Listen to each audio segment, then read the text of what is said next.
মাহমুদুর রহমান মান্না সংবাদ মাধ্যমের সামনে বলেই ফেলেছিলেন যে প্রধান উপদেষ্টা তো কোনো কথার কোনো জবাব দেন না, তিনি শুধু উদ্বেগগুলো শোনেন, প্রশ্নগুলো শোনেন আর মৃদু হেসে আমাদের বিদায় দিয়ে দেন। তো ওই হাসিটুকু দেখতেই আসলে রাজনৈতিক দলগুলো বারবার গিয়ে দেখে আসে যে রাজার গুড বুকে, রাজার তালিকায় তারা এখনো আছে কিনা। কারণ এই নিরাপত্তাহীনতার একটা বড় কারণ রাজনৈতিক দলগুলোও জানে। তারা একদিকে যেমন বুঝতে পারছে না যে তারা কি নির্বাচন চায়, এই যে বিএনপি এত নির্বাচন নির্বাচন নির্বাচন করছে, কিন্তু বিএনপি জানে যে এমনকি তাদের নেতা তারেক রহমানের দেশে আসতে তারা বুলেট প্রুফ গাড়ি কিনেছে বটে, অস্ত্রের লাইসেন্সের জন্য আবেদন করেছে বটে, কিন্তু শেষ পর্যন্ত তাদের নেতা তারেক রহমান তফসিল ঘোষণার পর আসতে পারছেন কিনা, তফসিলটা আদৌ ঘোষিত হচ্ছে কিনা, নাকি তার আগে গণভোট হয়ে জাতীয় নির্বাচনের বিষয়টি আরো বিলম্বিত হয়ে যাচ্ছে, এই প্রত্যেকটা বিষয় আসলে শেষ পর্যন্ত নির্ভর করছে ডক্টর মোহাম্মদ ইউনূসের উপরে। বিএনপি নেতৃবৃন্দ গিয়ে ডক্টর মোহাম্মদ ইউনূসের কাছে আবদার করেছেন যে অন্তর্বর্তী সরকারকে এখন নাকি কেয়ারটেকার সরকারের মতো হয়ে যেতে হবে, তত্ত্বাবধায়ক সরকারের মতো হয়ে যেতে হবে, খুব নিরপেক্ষ হয়ে উঠতে হবে।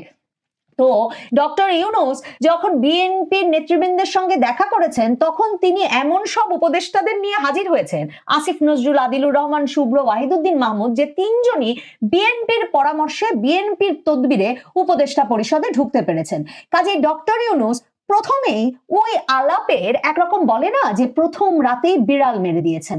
তারপর ডক্টর ইউনূস বলে দিয়েছেন যে নিরপেক্ষ অবশ্যই হবেন তিনি, এবং নিরপেক্ষ হওয়ার আশ্বাস হিসেবে তিনি বিএনপিকে কিন্তু কালকে একটা কথা বলেছেন যেটা অন্তত বিএনপি বেরিয়ে সংবাদ সম্মেলনে বলেছে। তার মানে বিএনপিকে অন্তত তিনি কোনো মন্তব্য করেছেন বিএনপির উদ্বেগের জবাবে। তিনি বলেছেন প্রশাসন তিনি দেখবেন নির্বাচনের আগে, কাজেই সেই সময়ে কোনো ডিসি এসপি পদ নিয়ে বা প্রশাসনের গুরুত্বপূর্ণ পদ নিয়ে বিএনপির এখন চিন্তা করার দরকার নাই। ভাবেন তো নির্বাচন ফেব্রুয়ারি মাসে, যদি সত্যি ডক্টর ইউনূস এবং বিএনপি বিশ্বাস করে যে ফেব্রুয়ারি মাসে নির্বাচন, তাহলে এখন কেন প্রশাসনের নিয়োগ নিয়ে বিএনপির অস্বস্তি থাকবে বা অভিযোগ থাকবে? অভিযোগ বা অস্বস্তি জামায়াতে ইসলামীর বা কেন থাকবে? জামায়াতে ইসলামীও তো কদিন আগে রীতিমতো সৈয়দ মোহাম্মদ তাহের, জামায়াতে ইসলামীর নায়েবে আমির, তিনি জনসভায় বক্তৃতা দিয়ে বলে ফেললেন যে কোন কোন উপদেষ্টা পরিষদের সভায় কি কি বলে, আর বলে বলে প্রধান উপদেষ্টাকে ভুলভাল কি বোঝায়, সব নাকি তাদের কাছে রেকর্ডিং আছে। মানে তিনি সরাসরি বললেন যে বিএনপি ঘনিষ্ঠ কোন উপদেষ্টারা কি ধরনের আলাপচারিতা করেন উপদেষ্টা পরিষদের বৈঠকে, তার রেকর্ডকৃত দলিল তাদের কাছে চলে এসেছে। এবং তারা এই সর্বসাম্প্রতিক 3 সপ্তাহ খালি রাখার পর এবং এর আগে একটা বড় ধরনের আসিফ নজরুল, আসিফ মাহমুদ, সজীব ভুইয়ার পারস্পরিক ঘুষ নিয়ে, মানে তাদের মধ্যে ঘুষ নিয়ে, বকরা নিয়ে একটা বড় বাদানুবাদের পর এক জনপ্রশাসন সচিবকে সরিয়ে 3 সপ্তাহ পরে যে জনপ্রশাসন সচিব বসালেন ডক্টর ইউনূস, সেটা নিয়ে সরাসরি জনসভায় আপত্তি তুললেন নায়েবে আমির সৈয়দ মোহাম্মদ তাহের, এবং তিনি বললেন ওই লোক ছাত্র জীবন থেকে বিএনপির রাজনীতির সঙ্গে জড়িত। তাহলে দেখেন, ওই যে বলছিলাম যে জনসভায় বাইরে তারা নানা রকম অভিযোগ করবেন, কাইজ্জা করবেন, কিন্তু যখন ডক্টর ইউনূসের কাছে উপস্থিত হবেন তখন তারা সুনির্দিষ্ট কোনো অভিযোগ তুলে ধরবেন না। তখন তারা ওই আশ্বাস পেয়ে চলে আসবেন যে ডক্টর ইউনূস বলেছেন তিনি নিজেই এই প্রশাসনের বিভিন্ন পদ পদায়ন দেখবে। জামায়াতে ইসলামী দেখেন, একদিকে যেমন বিএনপি কোনো পাল্টা প্রশ্ন করে নাই যে 3 মাস পরে নির্বাচন, এখনো আপনি প্রশাসন দেখেন না, আপনি তাহলে কবে থেকে নিরপেক্ষভাবে প্রশাসন দেখবেন? জামায়াতে ইসলামী গিয়ে বলে এসেছে নভেম্বরে গণভোট করতে হবে। জামায়াতে ইসলামীর এই দাবি তো পুরনো। আর রুহুল কবির রিজভী আহমেদ বিএনপি বলেই যাচ্ছে ভোটের দিনেই, ফেব্রুয়ারি মাসে জাতীয় সংসদ নির্বাচনের দিনেই গণভোট হতে হবে। রুহুল কবির রিজভী এখনো অন্তত বাইরের বক্তৃতায় বলছেন যে জামায়াতে ইসলামীর এসব আবদার কিছুতেই মানা যাবে না। কিন্তু জামায়াতে ইসলামী এই যমুনায় গিয়ে দেখা করে বুধবার দিনেও ডক্টর ইউনূসকে পরিষ্কার বলে এসেছে যে তারা নভেম্বরে গণভোট চায়, তারা সাংবিধানিক আদেশের মাধ্যমে জুলাই সনদের একটা সাংবিধানিক ভিত্তি চায়, এবং এই আদেশ ডক্টর ইউনূস নিজেই দিতে পারেন, এবং তার মাধ্যমে এই সাংবিধানিক নিরাপত্তা এবং বাস্তবায়নের গ্যারান্টি ছাড়া জুলাই সনদের বিষয়ে তারা যেটা আগে থেকেই বলে আসছেন যে তাহলে এই পুরো এক্সারসাইজটাই, এই এতদিনের এত আলোচনা, এই সবকিছুই একটা সময় নষ্ট মাত্র।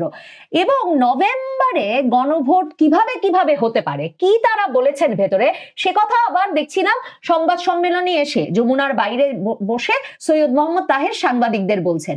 এত কিছু শুনে ডক্টর মোহাম্মদ ইউনূস কি বললেন, মানে যার হাতে ভুবনের ভার, তিনি যে কি সিদ্ধান্ত নিলেন, তা জানার কিন্তু কোনো উপায় থাকে না। তার মানে রাজনৈতিক নেতারা ভর করে তাদের অভিযোগ, তাদের অভাব, তাদের দুশ্চিন্তা, তাদের উদ্বেগ এবং তাদের তরফ থেকে যা যা সমাধান, যে সাংবিধানিক আদেশ দিলে জুলাই সনদ সাংবিধানিক ভিত্তি পাবে, সাংবিধানিক আদেশ দিলে এটা বাস্তবায়নযোগ্য হবে এবং গণভোটের মাধ্যমে জুলাই সনদকে শক্ত ভিত্তি দিতে হবে নির্বাচনের আগেই, এই সব কথা জামায়াতে ইসলামী বলেছেন ডক্টর মোহাম্মদ ইউনূসকে।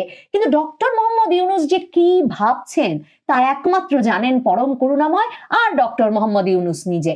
ওদিকে দেখেন, যেই জামায়াতের সঙ্গে জুলাই সনদ স্বাক্ষর নিয়ে এনসিপির এমন বাদানুবাদ শুরু হলো যে জামায়াত নেতা রীতিমতো বললেন যে জন্ম নিয়ে যেন বাপকে অস্বীকার করো না এবং বাপের সঙ্গে পাল্লা দিতে যেও না। মানে জামায়াতে ইসলামীর নেতা মিয়া গোলাম পারওয়ার বলে বসলেন যে তারাই তো জন্ম দিয়েছেন এনসিপিকে, কাজে এনসিপি যাতে বেশি বাড়াবাড়ি না করে। কিন্তু যমুনায় গিয়ে দেখা গেল যে জামায়াতে ইসলামী এবং এনসিপি ঠিক যেমন জুলাই সনদ স্বাক্ষরের আগেও তারা দুই দলে সাংবিধানিক ভিত্তি দেওয়ার বিষয়টিতে জোর দিচ্ছিল, এই একই কথা কিন্তু তারা একত্রে একই সুরে বলে এসেছে। তাহলে দূরত্বটা কোথায়? এবং এনসিপি বলে এসেছে যে ডক্টর মোহাম্মদ ইউনূসকে যদি একটা আদেশের মাধ্যমে জুলাই সনদকে সাংবিধানিক ভিত্তি দেওয়া হয়, তাহলে তারা বাস্তবায়নের একটা কাঠামো তৈরি করা হয়, তাহলে তারা সই করতে পারে। এনসিপি কে জুলাই সনদ বিষয়ে অবশ্য ডক্টর ইউনূস কিছু কথা বলেছেন বলে মনে হলো, কারণ এনসিপি বলছে তাদেরকে বলা হয়েছে জুলাই সনদে যেন তারা স্বাক্ষর করে ফেলে। কিন্তু কি কি হলে তারা স্বাক্ষর করবে সে বিষয়ে মন্তব্যের পর ইউনূস কি বলেছেন তা আর জানা যায় না। ঠিক যেমন জানা যায় না যখন নাহিদ ইসলামরা গিয়ে উদ্বেগ প্রকাশ করেছেন যে বিএনপি কি তার মানে কেয়ারটেকার সরকার চাইছে, তত্ত্বাবধায়ক সরকার চাইছে। আপনারা তো জানেন নাহিদ ইসলামদের বরাবরের ভীষণ আপত্তি ১/১১ সরকার, তত্ত্বাবধায়ক সরকার, কেয়ারটেকার সরকার এসব শব্দের প্রতি। কাজেই তারা যখন সে কথা জিজ্ঞেস করেছেন তখনও বোঝা গেল যে নীরব ছিলেন ডক্টর ইউনূস। আইন উপদেষ্টা আসিফ নজরুল নাকি তাদেরকে বলেছেন, আমি ডেইলি স্টারে দেখছিলাম, যে তত্ত্বাবধায়ক সরকারের তো এখন কোনো সুযোগ নাই, সেটাও জুলাই সনদের উপর নির্ভর করছে এবং গণভোটে যদি জুলাই সনদ পাশ হয় তাহলে নাকি তত্ত্বাবধায়ক সরকার গঠন করা যেতে পারে, এছাড়া তো তত্ত্বাবধায়ক সরকার সম্ভব হবে না। মানে জুলাই সনদ, গণভোট, তার মানে সরকার গণভোটের ব্যাপারে সিদ্ধান্ত নিয়ে নিয়েছে, তার মানে নভেম্বর মাসে গণভোট হতে যাচ্ছে, তার মানে গণভোট হবার পর একটা তত্ত্বাবধায়ক সরকার গঠনের কথা সরকার ভাবছে। যেই তত্ত্বাবধায়ক সরকারের নিরপেক্ষ উপদেষ্টারা থাকবেন, ছাত্র উপদেষ্টারা বাদ পড়বেন, তাহলে আসিফ নজরুলরা থাকবেন যাদেরকে বিএনপি পরামর্শ দিয়ে তদবির করে উপদেষ্টা পরিষদে ঢুকিয়েছে। কিংবা নাহিদ ইসলামরা যে আজকে গিয়ে বলেছেন যে ডিসি, এসপি সহ প্রশাসনের সব বড় পদ দুই বড় দল ভাগ করে নিচ্ছে, এবং তারা তো বরাবর বলেছেন যে কেয়ারটেকার সরকার গঠনের কথা বলে আজকেও বলে এসেছে, মানে বুধবারেও তারা বলে এসেছে যমুনায় গিয়ে যে কেয়ারটেকার সরকারের কথা বলে তো ছাত্র উপদেষ্টাদের শুধু বাদ দিলে বললে হবে না, কারণ অন্য দলের পরামর্শে তদবিরেও তো অন্য উপদেষ্টারা ঢুকেছেন। কাজেই দলীয় উপদেষ্টা বাদ দিতে হলে তো উপদেষ্টা পরিষদকে পুনর্গঠন করতে হবে, কিন্তু নতুন করে উপদেষ্টা পরিষদ গঠন করার তো সুযোগ নাই। মানে নাহিদ ইসলামরা তার মানে উপদেষ্টা পরিষদের এই কাঠামোটা নিয়ে, ডক্টর ইউনূসের নেতৃত্ব নিয়ে অত্যন্ত নিশ্চিন্ত বোধ করেন এবং তারা তার মানে এই উপদেষ্টা পরিষদের কাঠামো এবং ব্যবস্থা নিয়ে এক রকমের সন্তুষ্ট এবং তারাও সেই কাঠামোটা ধরে রাখতে চান। আসলে বিষয়টা সেখানে, সকলেই এই কাঠামোটা, এই ব্যবস্থাটা ধরে রাখতে চান। আমি আপনাদেরকে বরাবর যেটা বলে এসেছি, এই যে ডক্টর মোহাম্মদ ইউনূস বিদেশি সাংবাদিকের সঙ্গে সাক্ষাৎকারে হঠাৎ বলে বসলেন যে অনেকে তো আমাকে ৫০ বছর ক্ষমতায় থাকতে বলছেন, আপনারা অনেকে একে পাগলের প্রলাপ ভাবলেও আমি একে পাগলের প্রলাপ বলে মনে করি না। আমি মনে করি যেই ব্যবস্থা, যে একটা ক্ষমতার ভাগাভাগির সরকারে পরিণত হয়েছে এই ইউনূস সরকার, এই অন্তর্বর্তীকালীন সরকার, যেখানে দেখেন এই যে বিএনপি, জামায়াতে ইসলামী, এনসিপি, এই তিনটি দল তো সম্পূর্ণরূপে ভাগাভাগি করে পদ, পদায়ন, ক্ষমতা, tempo stand, bus stand, bank, বিমা, বিশ্ববিদ্যালয়, এমনকি উপদেষ্টা পরিষদের পদ, সব কিছুতে ভাগাভাগি করেই ক্ষমতায় আছে। তো যেই ব্যবস্থাপনায় এরকম করে ভাগাভাগিতে ক্ষমতায় থাকা সম্ভব, সেই ব্যবস্থাপনা কেন এরা টিকিয়ে রাখতে চাইবেন না? মানে যারা ভাবছেন যে বিএনপি তো নির্বাচন হলেই একক সংখ্যাগরিষ্ঠতা নিয়ে ক্ষমতায় চলে আসবে, তাহলে বিএনপি কেন এই ভাগাভাগির সরকারে বা এই ব্যবস্থাপনা দিনের পর দিন, মাসের পর মাস চলতে দেবে? তারা ভাবুন তো যে জামায়াতে ইসলামী বা এনসিপি কেন সর্বশক্তি দিয়ে বিএনপির সেই নির্বাচনের আকাঙ্ক্ষা ঠেকাবে না? কিংবা তারা ভাবুন তো যে বিএনপি যতদিন পর্যন্ত তারেক রহমানকে, তাদের নেতাকে দেশে আনার গ্রিন সিগন্যাল না পাচ্ছে, মানে তারা যদি সেই নিশ্চয়তাটা না পায়, তাহলে কি করে তারাই বা আত্মবিশ্বাসের সঙ্গে, কনফিডেন্সের সঙ্গে নির্বাচনের দিকে হাঁটবে? যখন আবার দেখেন নির্বাচনী ফলাফলেও একের পর এক জরিপ হচ্ছে, জরিপে দেখা যাচ্ছে মাস যাচ্ছে আর বিএনপির ভোট কমছে, জামায়াতের ভোট বাড়ছে, বিশ্ববিদ্যালয়গুলোতে ভোটের পর ভোট হচ্ছে, এবং তাতে দেখা যাচ্ছে যে বিশ্ববিদ্যালয়গুলোর ভোটে জামায়াতে ইসলামী এককভাবে, মানে ছাত্র শিবির এককভাবে বিজয় লাভ করছে। এনসিপি, জাতীয় নাগরিক পার্টি, সেখানে তাদের ছাত্র সংগঠন নিয়ে দাঁড়াতেই পারছে না।